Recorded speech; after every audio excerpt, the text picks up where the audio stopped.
millionaires are leaving the countries or their countries of birth for political stability, low taxation and personal freedom. And most high net worth individuals are moving to Australia, the UAE, Singapore, the US and Switzerland. And this is according to the Henley Private Wealth Migration report. Immigration lawyer Gary Eisenberg then joins us to tell us more about this migratory trend. Good morning, Gary, and thanks so much for joining us. So is it only millionaires really that are finding tax havens and moving more than anybody else from their countries of birth?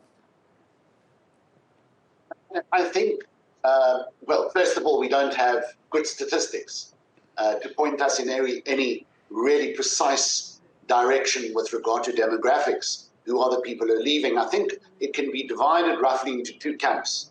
The first camp is, as you say, high net worth individuals, wealthy people who can afford to leave.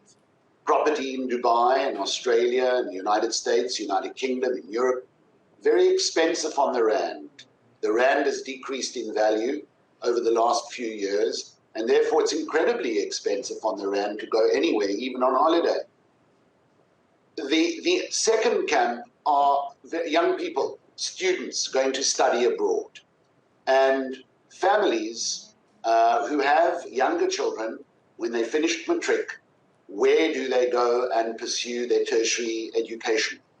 Well, many parents are deciding that they are going to do everything they can to send their matriculated children to study institutions abroad, where at least they can get a great quality education, far better, the perception is, than receiving education, tertiary education in our country, and that they are not coming back. When they are graduated, they're going to then seek employment in greener pastures elsewhere without returning.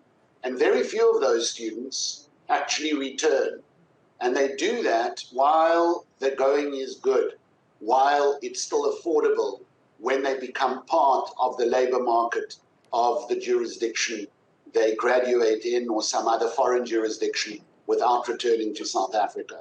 And I think, in my experience, those are the two camps of immigrants from South Africa in the main. All right, but this doesn't necessarily paint a picture of a brain drain. And we understand that people have different reasons why they would leave their countries of birth, be it for economic reasons, political stability, safety, security, or even opportunities, as you cited. It could also be just the evolution. You know, the world has become such a small place that we may have family abroad, for that matter, and later on in life you want to pack up and go and join them, or even those who have dual citizenship, whose parents might be in Europe, or other family members as well. It's not always just about the economics, is it? Cindy, you're absolutely correct. In this modern world where air linkages predominate and proliferate, it's become a very small world. And there are a lot of people on the move all over the place for different reasons. From the United States, perceived as a very relatively safe country. From Australia, people are moving from Australia to go to other countries, including South Africa. So you're right, it's a very dynamic country. But from my experience as a South African immigration lawyer for the last 28 years, and my experiences working with foreigners entering South Africa, it's becoming more and more difficult for foreigners to penetrate South Africa as a destination country.